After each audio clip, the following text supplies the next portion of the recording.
Good morning, everybody.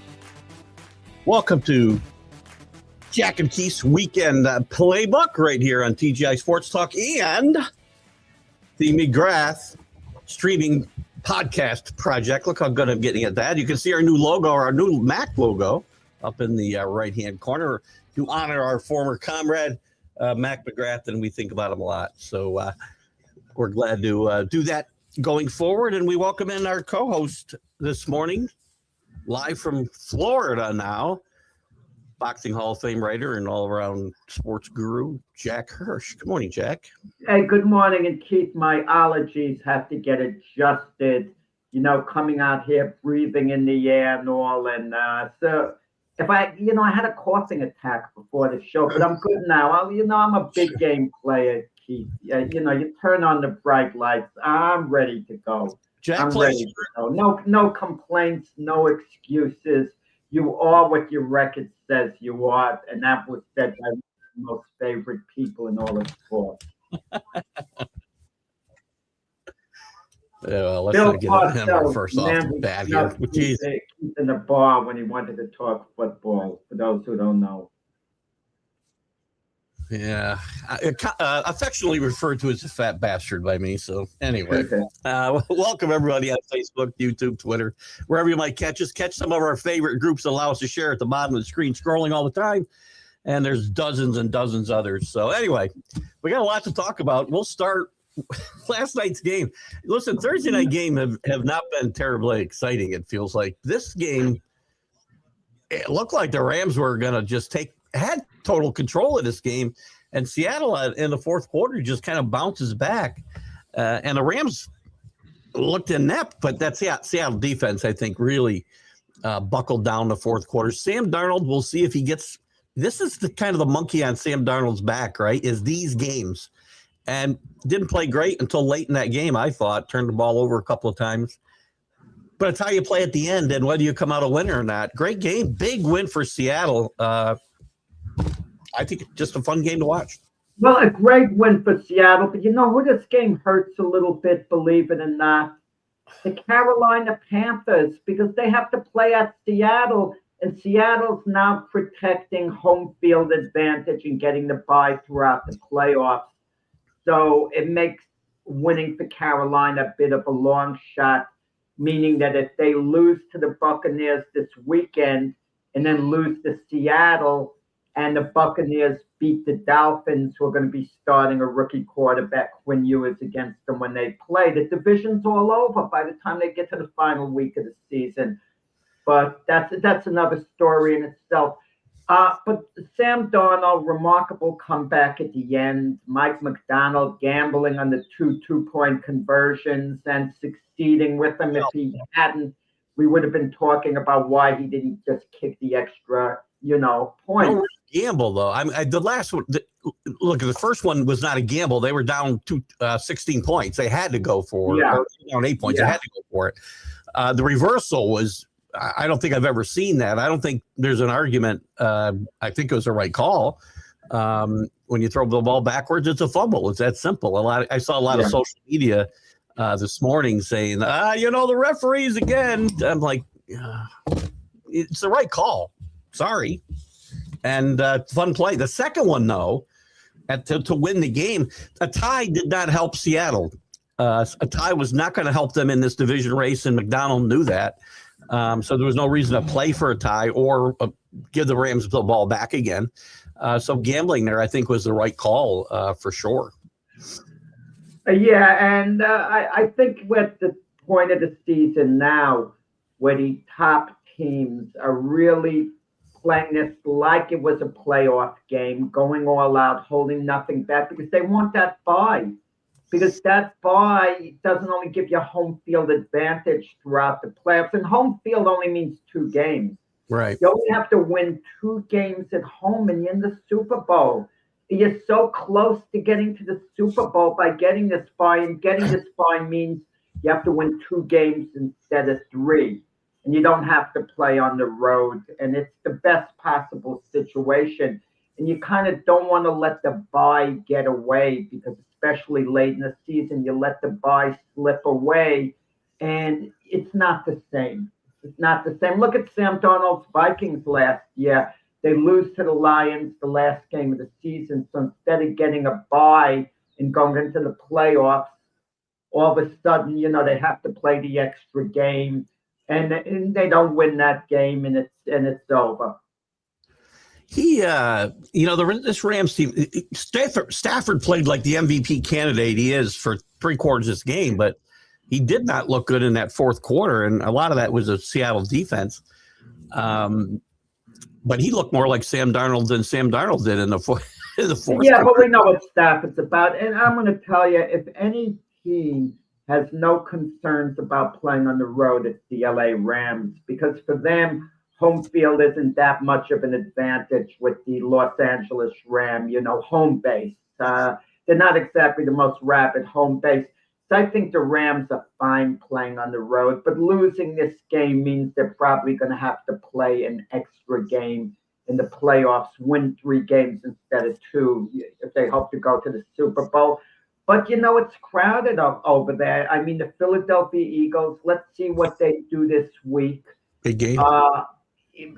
They bounced back nicely last week, but we'll see what happens this week. Are they going to show a level of dominance against the Washington Commanders the same way they showed against the Raiders? If they do, we could say the Eagles are back in form. If they struggle, it sets up red flags as far as what happened a couple of years ago when there was a collapse. Last week, they kind of stopped the bleeding more or less. But let's see, is the wound healed? Back to last night, just a little bit. Does this win for Sam Darnold? I mean, does it do anything to change people's perception of him? He comes back from 17 down after helping them fall behind, or does he still have to win like a playoff game? He has to. No. He's got to get it done in the playoffs. He's got to, at the very least, have a deep playoff run.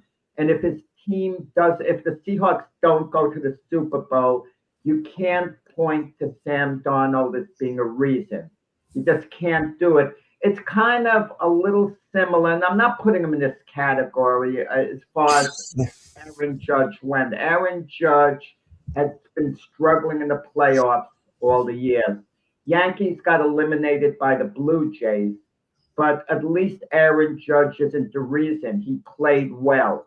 So when they point out, the Yankees struggles, it's not Aaron Judge anymore because of how well he individually did in the playoffs. And Sam Darnold's going to have to do the same thing. He's going to have to perform well, and there's going to have to be other reasons the Seahawks lost. But in all probability, Keith, we both know it. If the Seahawks get eliminated and perform poorly, Sam Darnold in all probability would be a big part of it. Yeah, I know he didn't notice the 300-pound lineman. I said he played badly early in the game, but I've seen Tom Brady play like he never played the game before for 3/4 of a game and then come back and win. But you knew he would. You knew he would with Darnold. You can't just show up in big moments of the game. And sometimes Sam is erratic. Sam puts together 3-4 good games in a row. And you think he might be an elite quarterback, then he puts together 2 miserable games in a row where he can't hit a wide receiver who's open. It's always a question of if Sam plays up to his capabilities. We don't talk that way about other quarterbacks. Well, if they play up to their capabilities, they could be amongst the best. With Sam, it's always an if. Yeah. But listen, make no mistake about it.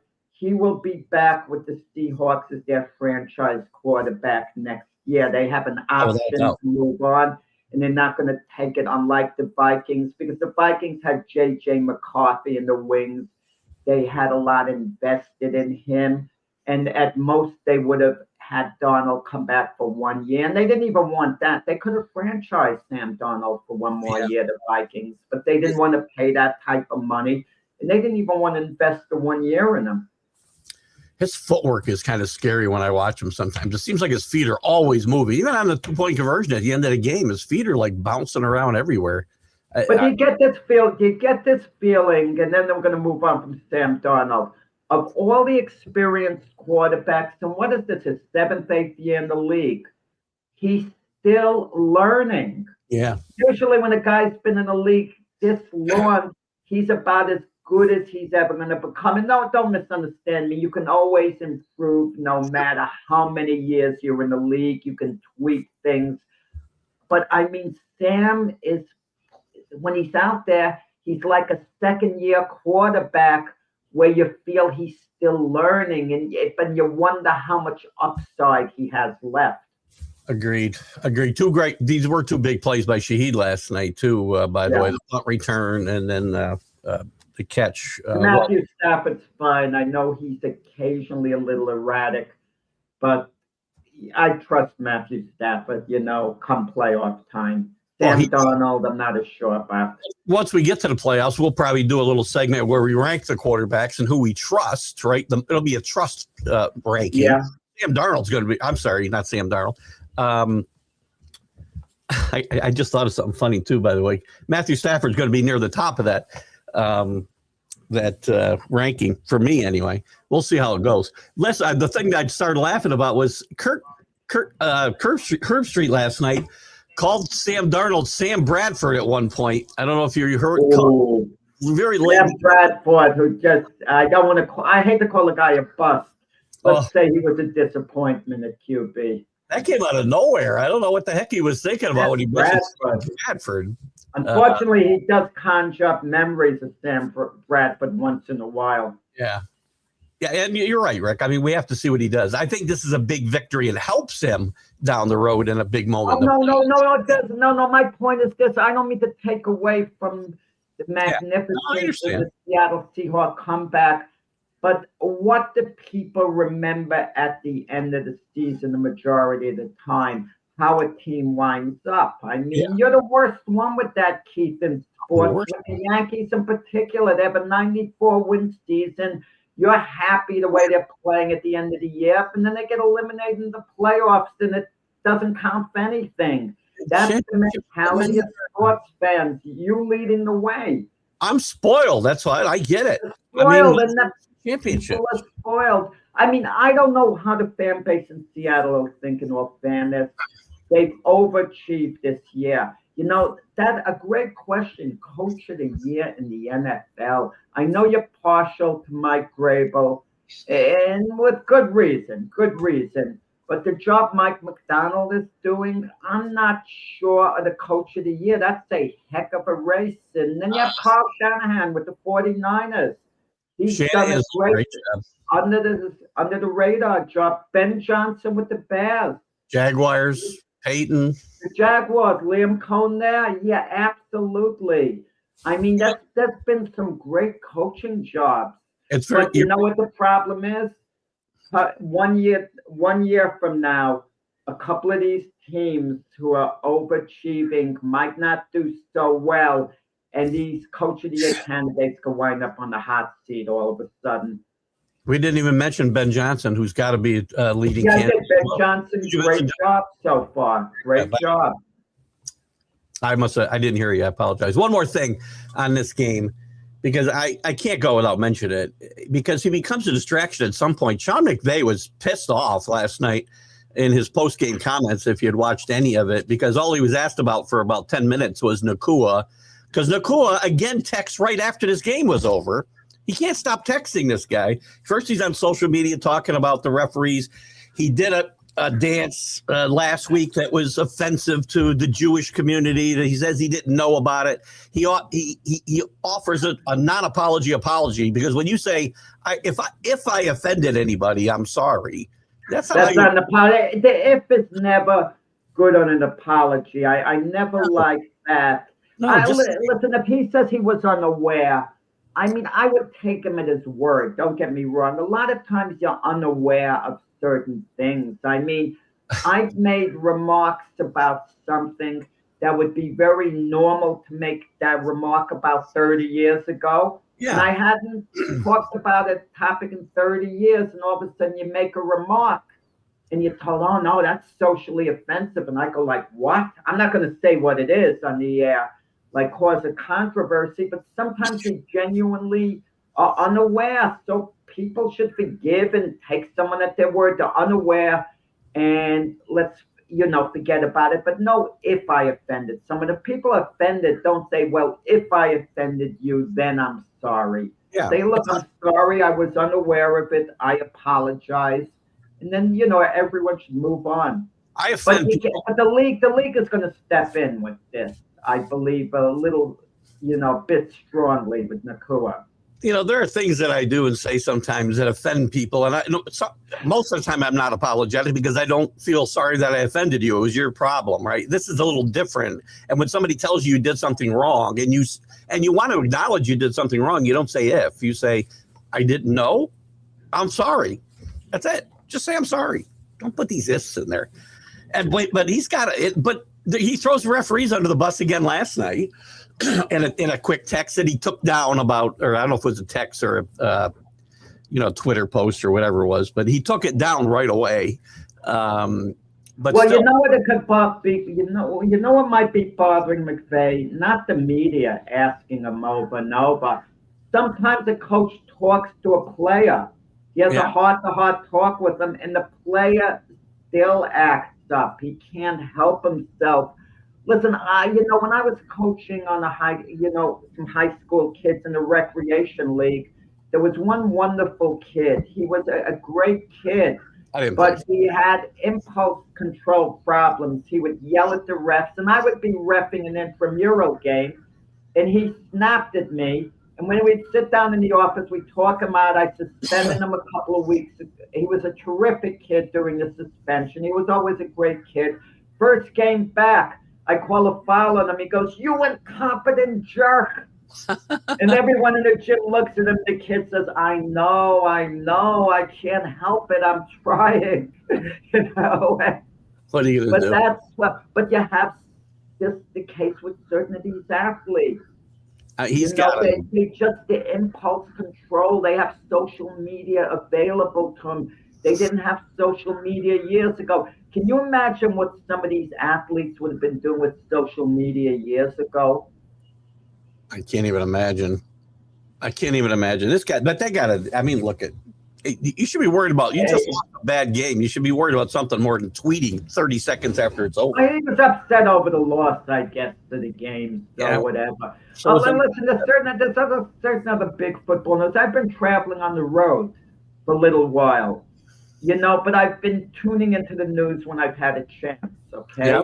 Yeah. And we're talking NFL now, and finally, the Dolphins are making the move, at quarterback. They're benching Tua. Why is it big news, though? Why is it big news? Their season's over, and they got No, it's big news in this sense. I don't think it's just benching him temporarily. I think this is their signal there. Moving on from Tua, and I was high on Quinn Ewers coming out of college. All we've heard it talk, and I've been a big proponent of that talk. Shador Sanders. No one's talked about Quinn Ewers. To me, he and Shador Sanders were basically on the same level as far as potential goes. As NFL quarterbacks. I couldn't figure how does Quinn Ewers last to the 7th round. To me, that was every bit as newsworthy as Shador Sanders lasting to the 5th round.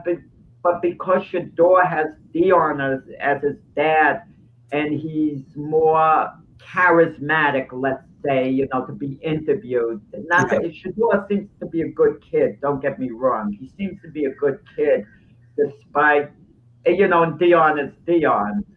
But this is big news here. I think Quinn Ewers is going to do good and well enough that the Dolphins, they're gonna move on with him as their starting quarterback next season. You're going to be paying Tua a lot of money to carry a clipboard, which is fine. Well, this is a certain element I want to ask you.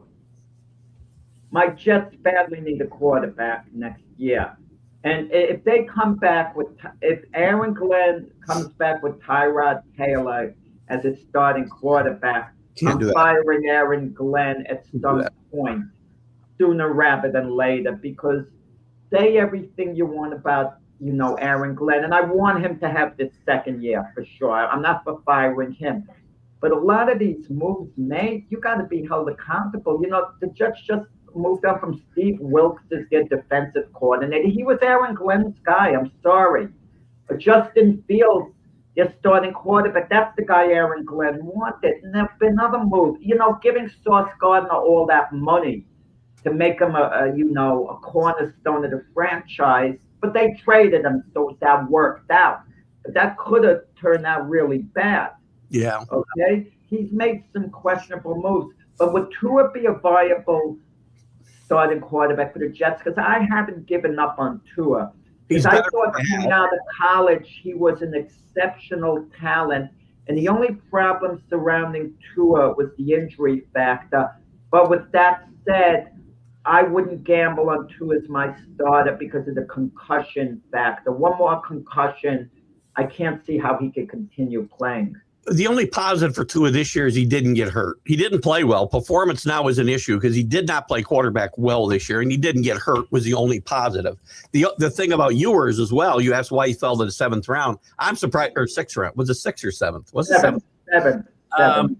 I thought he'd fall, and I thought he'd get drafted late. I didn't think he'd be that late. I thought he'd be a 4th or 5th round pick. The injuries are what's the problem. There's a 50-50 chance he doesn't make it through these 3 games, and Zach Wilson ends up playing in Miami. He's not a guy who's shown he can stay healthy either.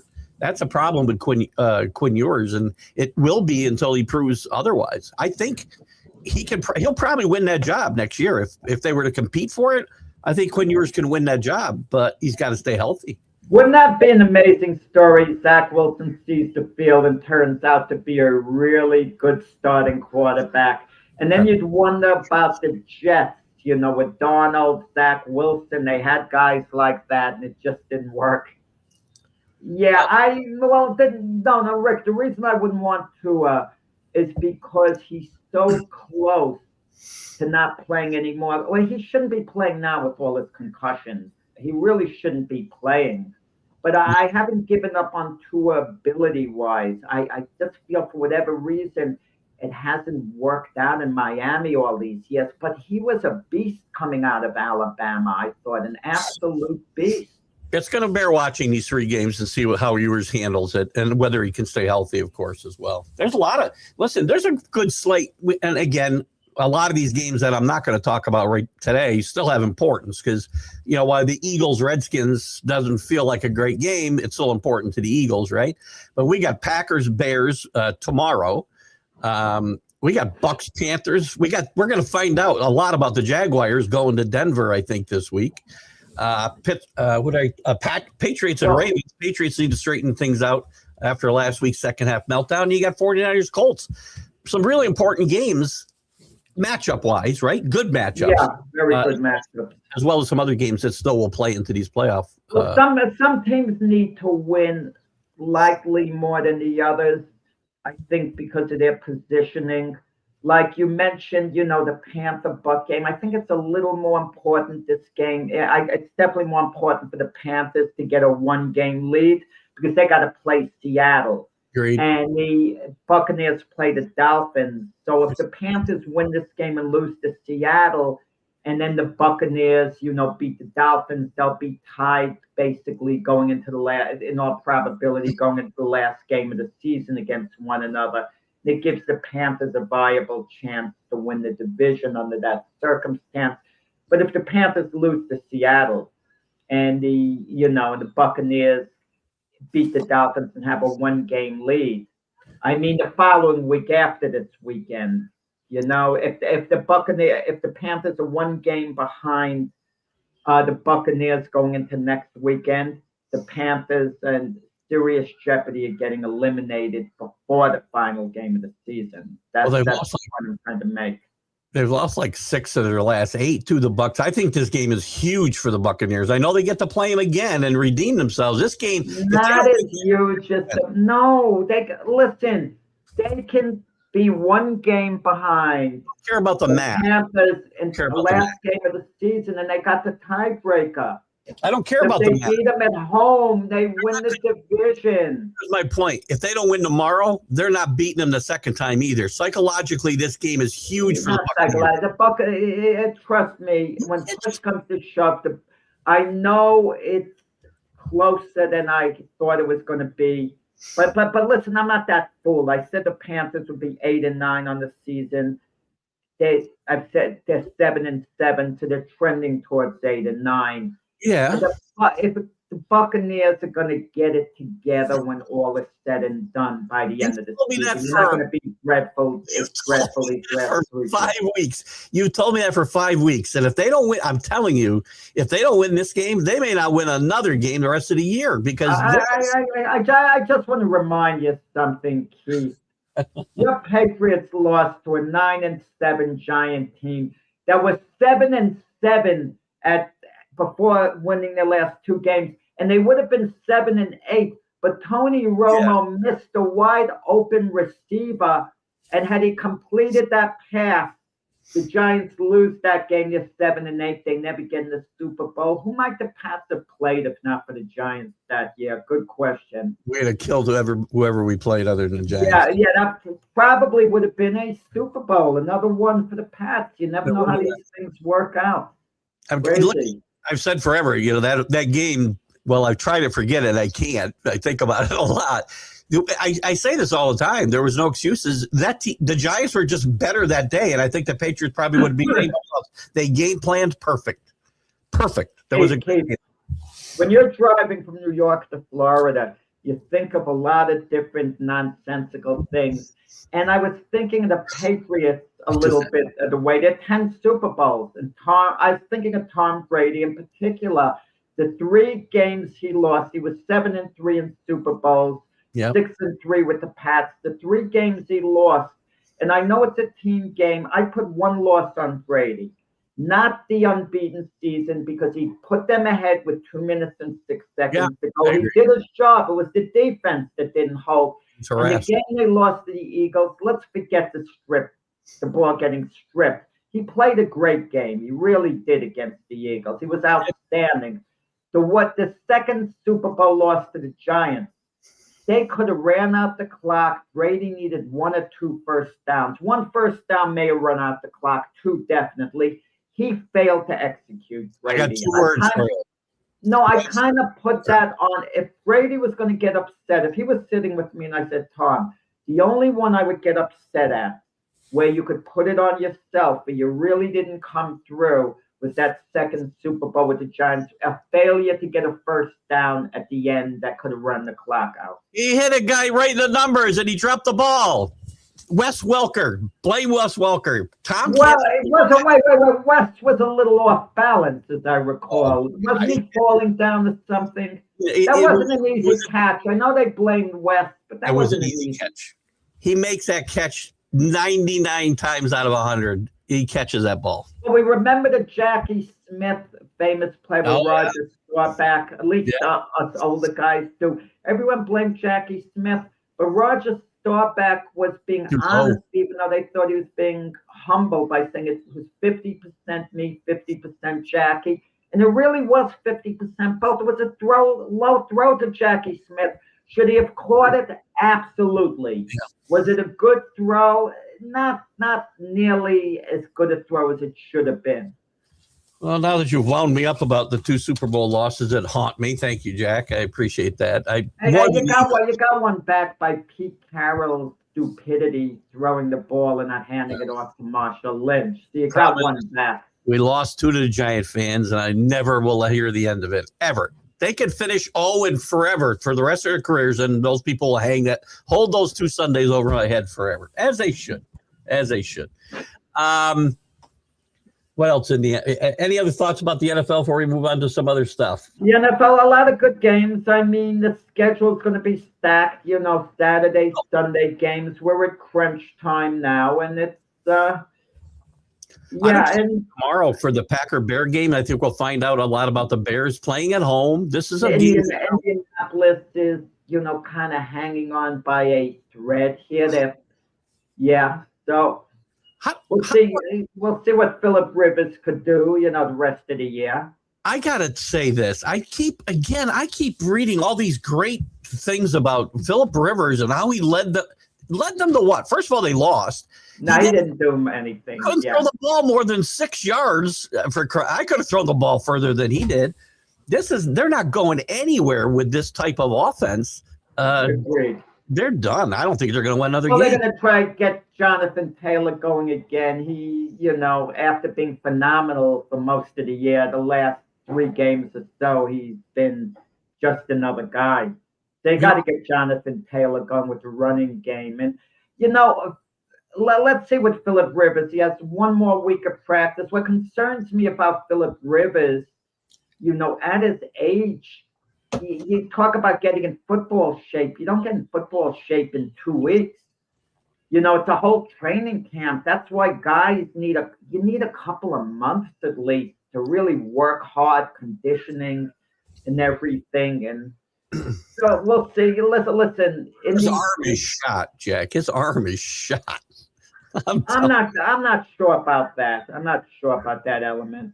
Well, I watched that game over again the other day on Fast Forward when they replayed it on NFL Network. And this guy, even the 6-yard passes looked like they were just floating out there for crying out loud. I'm going to tell you, when you haven't thrown a while, your arm gets affected.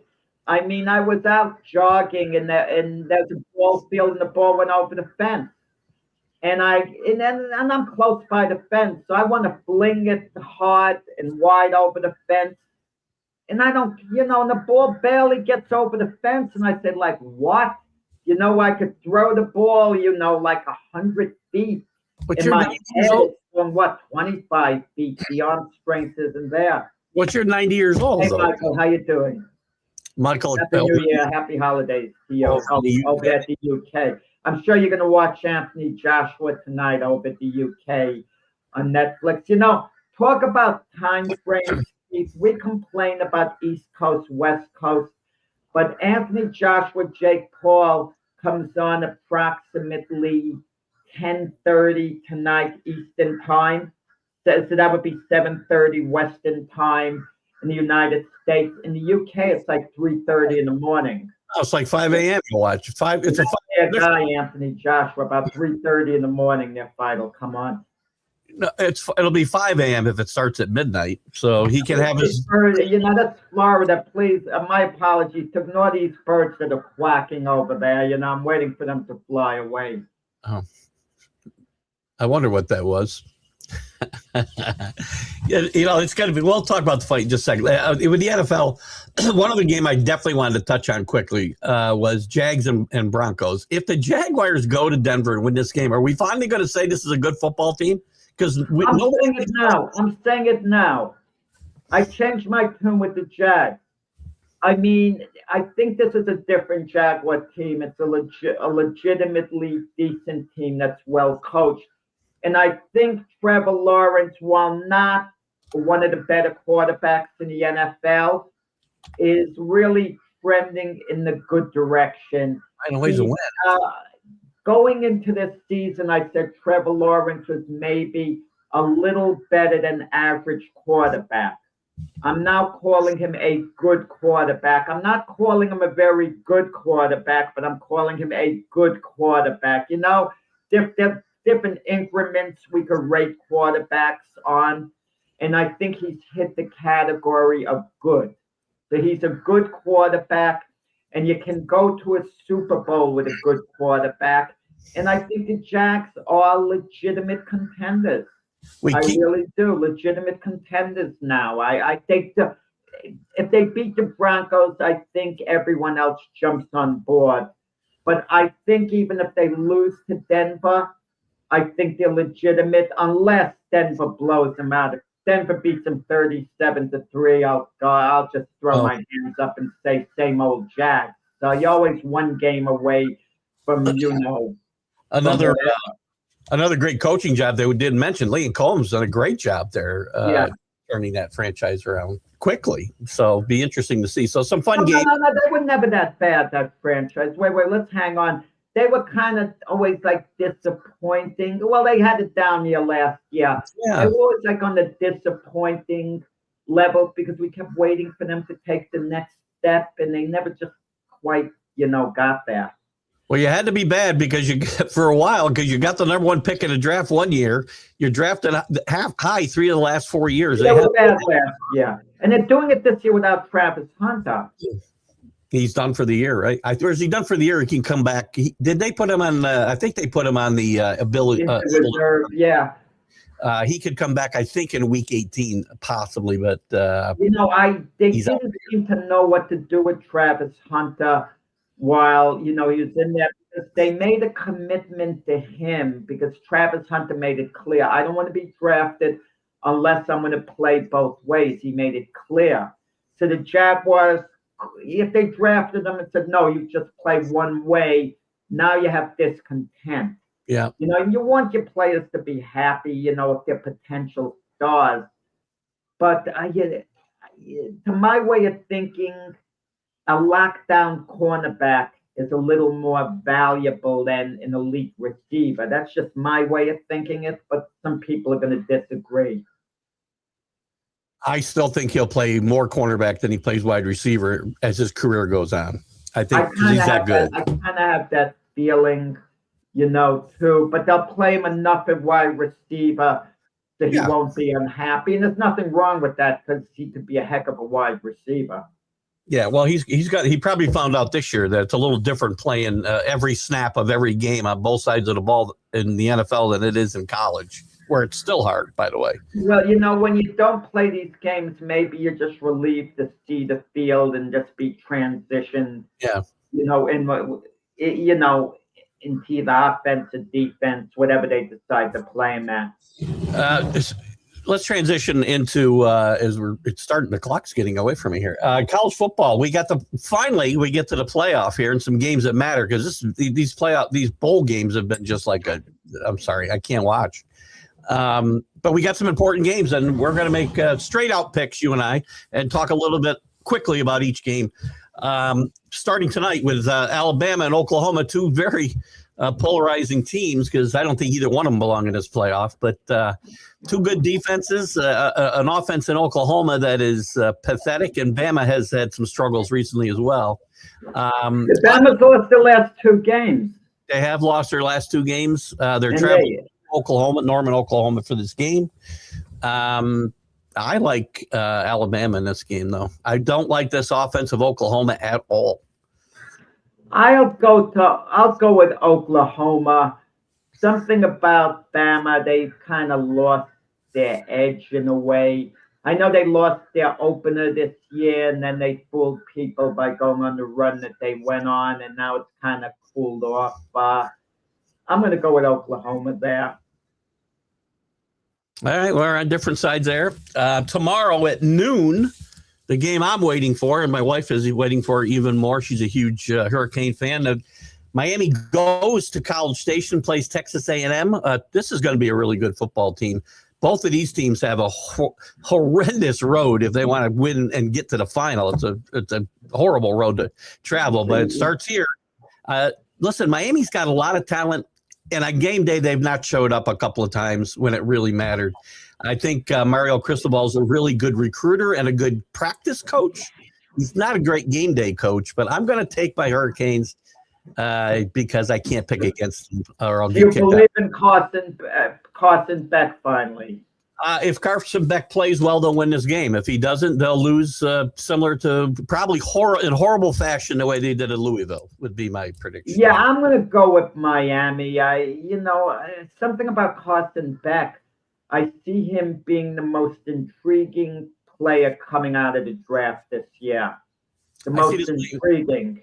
I see this. Yeah, he's going to be interesting to see where he fits in this draft. A lot of guys. Well, it depends. And I think of all the players in the playoffs, he has the most riding on it. If he's awful in this game, Miami gets eliminated. You're talking about third or fourth round draft selection. If he's great this game, even if he plays a bad game after, he'll raise some eyebrows as far as potential. I see him being a first rounder in the NFL draft. You don't see it quite that way, but well, we'll see. But I like Miami in this. I think there's only maybe two guys that should be first round picks. And I'm not saying you're one of these teams, Miami and Alabama. There's a lot of controversy surrounding them that they're in this playoffs, and they have to validate Notre Dame not being picked. By winning, they validate the selection committee picking them because they, advance in the tournament. But if they play really poorly, the specter of Notre Dame hangs over their head. Agreed. And listen, I had a little discussion with a guy on my college football show the other day that they're telling me Miami's not talented. Miami's as talented, almost as talented as any of these other teams in this tournament. They're not as well coached, and their quarterback is not as good as some of these other teams. But there's a ton of talent at running back. There's a ton of talent at wide receiver, and there's a ton of talent on that defensive side of the football. They got 2 defensive linemen that are going to be first-round picks. This is a good football team, but with a lot to prove because they have not played like a good football team or a talented football team for that matter. So I think that's the best game of the weekend myself for college is Miami, Texas A&M. The other 2 games, one I think is at 3:30 or 4 o'clock. We got Tulane going to Ole Miss. This is a rematch. Ole Miss beat them up pretty good early in the year at home. A lot of obviously distractions around Ole Miss. It's a 17.5-point spread. I do think Tulane can stay in this game, but I think at the end they'll get beat. If there's a big upset to be had, Tulane is it because it's not happening. I watched some Tulane football early in the year, and I was intrigued. They looked like they had a shot at making the playoffs. Then it looked like it had gotten away from them, and then they bounced back. Ole Miss, don't you think there are too many distractions there? Their coaching staff, let's forget Lane Kiffin. Let's look at their assistants who are sticking with Ole Miss throughout the playoffs. Their assistants have one foot out the door now. And there's the bad feeling with Lane Kiffin and this and that. And I mean, the assistants, I'm not saying the assistants aren't going to be professional, in trying to win the game and trying to pump the players up and have the right strategy. It seems like it's a heck of a distraction. Maybe the Ole Miss administration should have just gotten rid of all of them. We don't want any of you guys back. Yeah, and they actually more guys returned as we went through the last couple of weeks that they weren't going to. You want to know why they returned? Because Lane Kiffin was concerned about his image. He didn't want to look so bad like he bailed out. He says, no, I told my assistants, go back there, help Ole Miss. I care about the kids there. Sure you do, Lane. Those are all great points. But Tulane's got the same issue, by the way. Their coaching staff, at least their head coach, is on his way out the door as well. But the different circumstances. He's stepping up to a new league, and it's a step up. Exactly. I think the kids might rally around their coach at Tulane, and Tulane could surprise Ole Miss here. With that said, I'm going to go with Tulane to upset Ole Miss. With that said, I'm still going to take Ole Miss. Yeah. It's more referendum on you not liking Tulane and liking Ole Miss. It's an SEC American Conference more than anything else. And the last game of the day at 8 o'clock tomorrow night, which this is going to be a snoozer because this game is going to be about 45-6. James Madison goes to Oregon. Oregon, to me, again, another team that really has improved all year. They lost to They lost to Indiana at home. The only real good win they had was USC. That was at home, and they finished, down in the top 25. But James Madison doesn't belong on the field with or anybody. All I'm gonna say on that game is James Madison should be the poster child of why the playoff system should be changed. Yeah. The selections. That's all I'm gonna say. I will guarantee you. There can be changes next year. They can add teams, and they may very well add teams, but there'll also be some rules that, Nick Saban talked yesterday on Pat McAfee's show that there's no way James Madison should be in this field. He doesn't care what the criteria is to get in. They need to fix it because he pointed out you wouldn't have the winner of like a AAA or AA champions playing in the World Series just to give them a chance. You wouldn't do that. Say what you want about Nick Saban, but he would be a great college commissioner 100%. Making the selections. He understands. I mean, he would straighten things out, and I think he would like to be in that type of role, like a commissioner type role, having the ultimate say. But, so I would defer to, he might have a miserable personality, Nick Saban, don't get me wrong. Who smiles more, him or Belichick? Now it's Saban. Saban a little bit. No, Saban smiles when he sees Belichick. When they were coaching, it was probably Saban still. Yeah. Here's the thing, though. That's a great point. A lot of people are talking about a commissioner for the NCAA, and Saban's name always comes up. I don't think he'd be excellent. But you have to remember something, too. When it comes to the playoff, the NCAA itself has nothing to do with the playoff. The leagues run the playoff. The leagues, the conferences, they run the playoff, not the NCAA. But the one thing I disagree with you on, Keith, and some other people, you can't start adding teams. The most you can have in a college playoff are 16 teams. It's not like the NCAA basketball, the 64 teams in the tournament. This is football. It's too physical a sport. They're limited in how many games they can play. Cut off in basketball, they play 6 games. Okay, the tournament winner has to play 6 times. You can't do that in football. They can't play 6 times, even 4 times. So make the regular season 11, 12, or eliminate college conference championship games. Shorten the season to 11 games, and if you went to 24 teams, you'd play one more week. That's it. One more week. That's it. So it's hard. It's hard on the body. Even in the NFL, they take off 2 weeks between the conference championship games and the Super Bowl. I mean, they could play weekly. Don't get me wrong. They could play the following week. But it's hard. I mean, and Keith, and even though you're going to laugh this off, they are students too. I mean, at certain points, could you imagine you're tied up with football for 2 months? I mean, you got to go to class. I mean, that's what you're there for. I mean, what are we talking about? I agree. So anyway, hopefully we'll get at least a couple of good games out of this. And if I think Tulane will give Ole Miss a tussle, so it might be fun to watch. Good morning, Brian. I'm going to switch. Michael had a boxing question, so we're going to move the boxing real quick before a couple other topics, time allowing. Couple big stories today. We've obviously got the Paul Joshua fight tonight, and we've got Crawford's retirement, which is a bigger story, Jack. I mean, well, tonight, because it's Joshua, Jake Paul, it's a bigger story. You know, retirements in boxing are much different from retirements in other sports.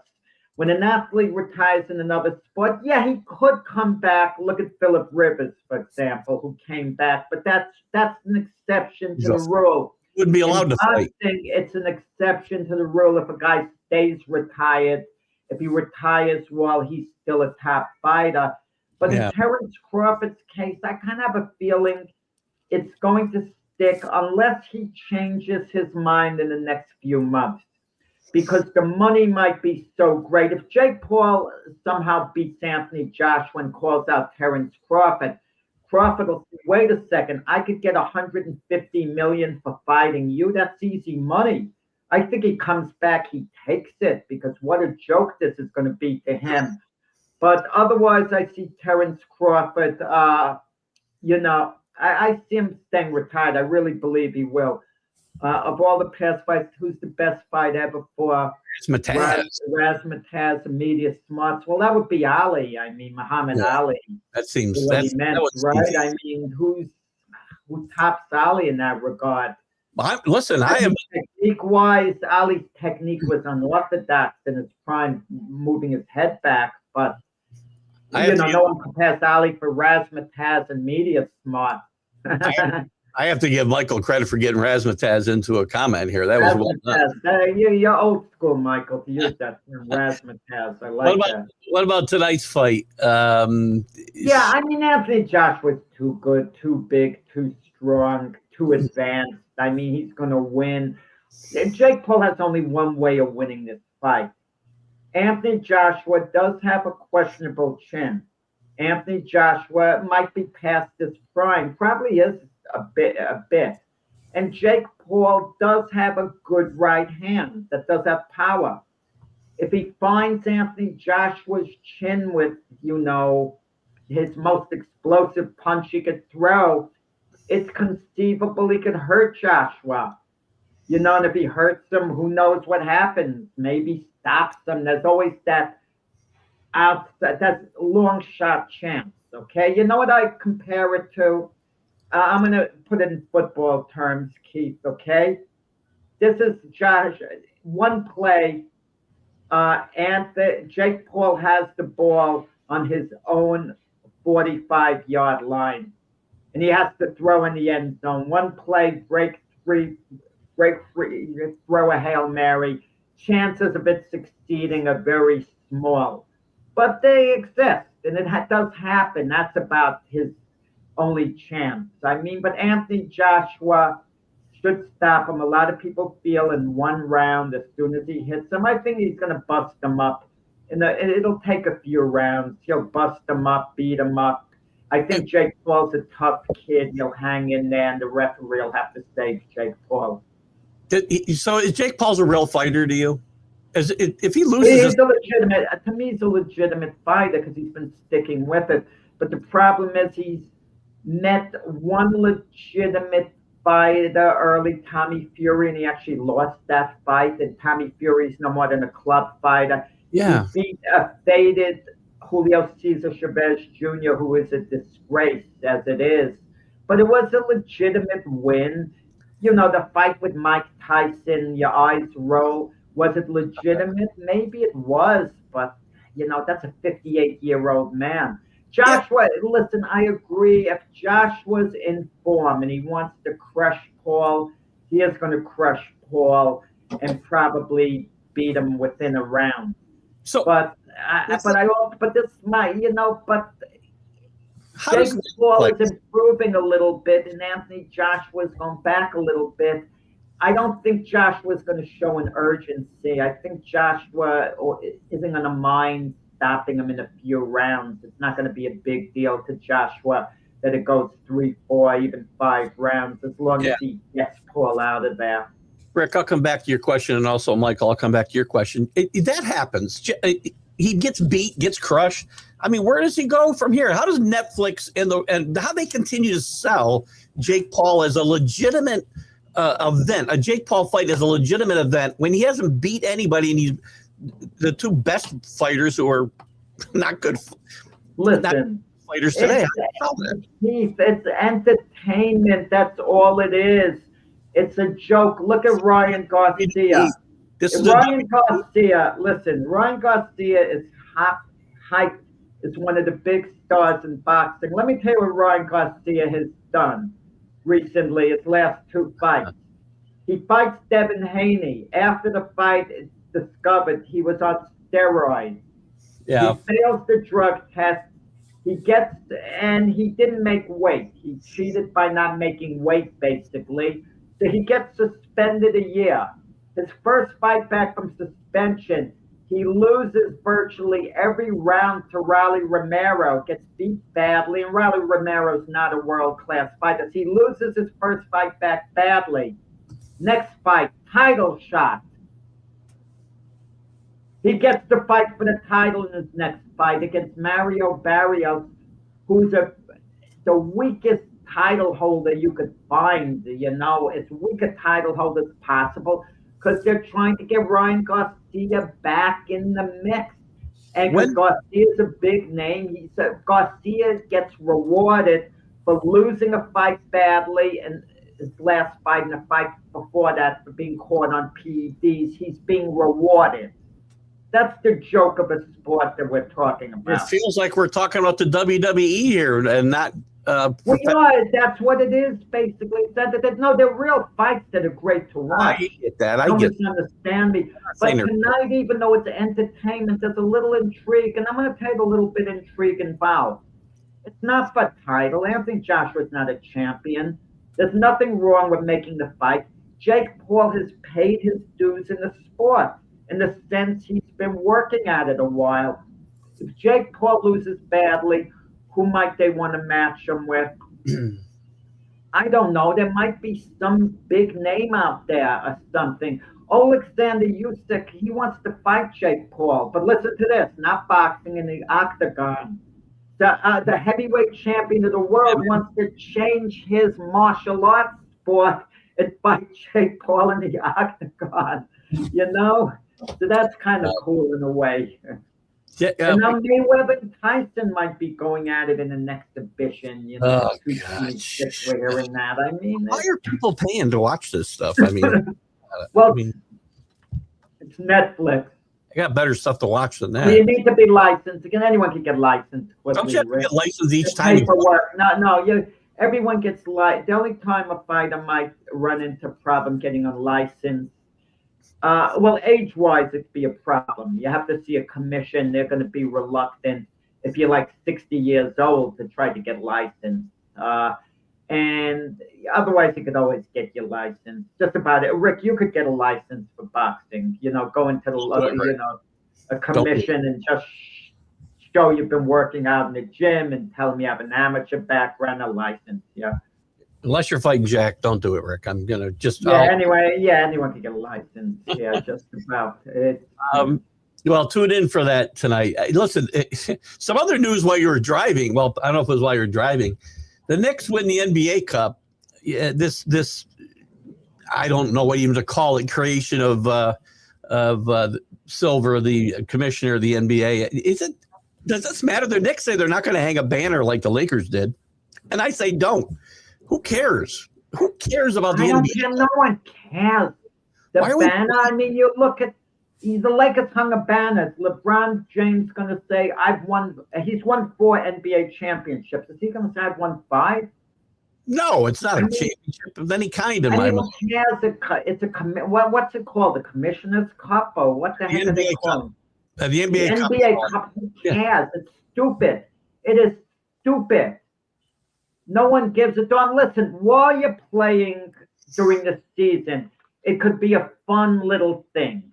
No. What I mean, it's stupid as far as legacy goes. It means zero as far as a player's legacy. It is dumb as far as a player's legacy to refer back. I won the NBA Cup. You know what I compare to having the best record in the exhibition season. Oh, we had the best record, in the exhibition season. Who cares when you retire later on? Or the Baltimore Ravens. Remember when they didn't lose an exhibition game for the longest time? Who cares? They had that streak. It was fun.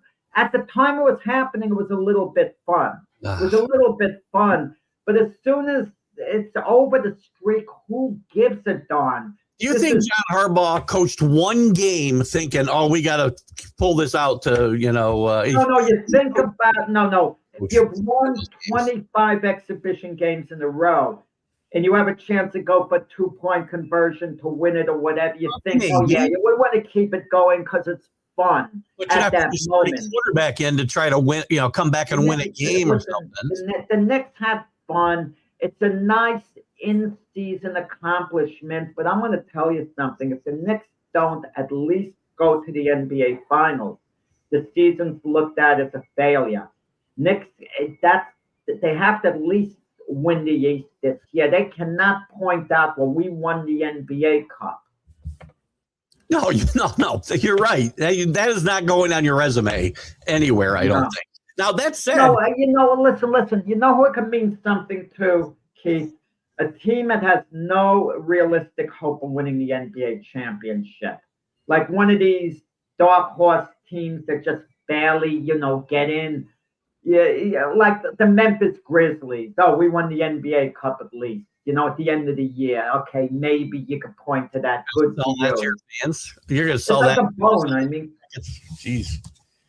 Look the Knicks, I will say this, though. The Knicks have gotten off, and it's overshadowed by some of the fast starts by the Thunder, and the Pistons are playing great. But the Knicks, with a new coach, a new system, and some new players that they've had to integrate into this team, have gotten off to a pretty quick start, relatively speaking. They've never started fast these last They have a good team. They would have gotten off the same start with Thibodeau. Mike Brown's a good coach. I like the hire. If they were going to move on from Tibbs, I do like Mike Brown. Knicks are a talented team. They're a good team. Okay? It's just, but again, it winds up with the Knicks, where you are at the end of the season. It's got to come together then, because some of the teams that are struggling now, like the Cleveland Cavaliers, maybe they're playing much better by the end of the year, and there are a couple of other teams in the East, maybe like the Orlando Magic, are playing much better at the end of the year. That it all comes down to that. That's all that counts at the end. And the Pistons, I think the Pistons are going to be the team they got to get by to win this year myself. I mean, the Celtics will still be tough if they have to play them in the playoffs. And, the 76ers are better than they were last year. At least the Pistons have gotten off the heck of a start, and they gave the Knicks all they could handle in the playoffs last year. Nobody's beaten the Thunder, though. The Thunder's just, they're tremendous. I mean, when they lose, it's a shock. The Thunder has been great, but the number of teams that are going to peak come playoff time that might be very tough. Lakers might be very tough by the end of the year. Denver might be very tough by the end of the year. And don't laugh at me when I say this, and you are. You know who might be very tough at the end of the year? The Dallas Mavericks, because they'll have Kyrie back. If Anthony Davis is healthy, and Cooper Flag is just going to keep getting better. And they're going to throw a big three at you, a healthy Anthony Davis, a healthy Kyrie Irving, and a Cooper Flag that's, on the upside, just getting better and better. And they got a decent bench as well. I've been telling people all along with the Mavs, despite their horrendous start, don't count them out. That's the Houston Rockets with Kevin Durant, who've improved. The West is really good at the top, but they're not as strong at the bottom as they've been the last bunch of years. That's why the Mavs are going to have a shot at getting in that play-in round, if nothing else. Once the team's in the play-in there, anything can happen. There's certain teams that are dangerous in the play-in, and then there are teams that are long in the tooth. Who knows how they might show up, like the Golden State Warriors. We can't necessarily write them off, even though it looks like their, best days are behind them.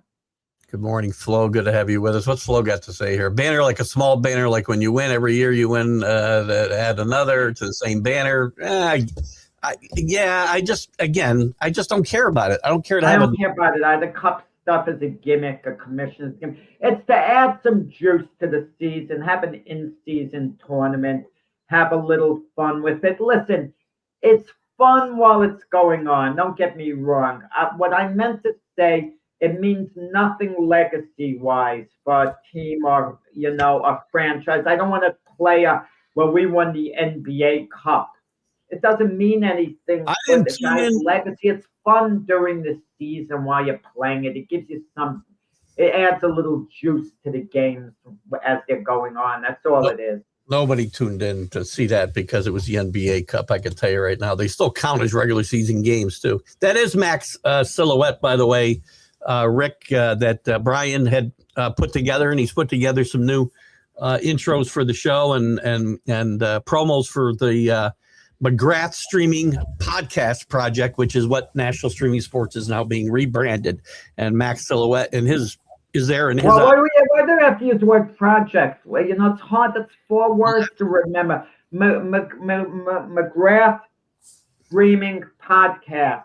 That's all. Why the word project? It's harder to remember. I'm humbling the words. I'm not remembering them now when people are asking what they should be on. I'm like Rocky Balboa going into his hat, looking at the combination for the locker. Well, 2 things on that. First of all, it's a bunch of podcasts. It's not just one, right? There's a whole bunch of podcasts that feed into the project. But anyway, it's above my pay grade. You're going to have to talk to Brian about all this stuff. Brian, but this can't always be a project. It gets to the point it got to be more than, podcast. That's how we should end it. I mean, you issue the complaint to Brian. I'm just a worker here. You're more administration than I am. You take it up with Brian. I am not administration at all. I'm a content creator. Brian has done a great job here. You take it up with him. I'm an independent contract. I got no say. You're way overpaid too, I have to tell you. So anyway, we're gonna hold there. We got some baseball news. We'll get to some baseball news on Monday if we have time. There's just so much going on in sports right now. I mean, geez.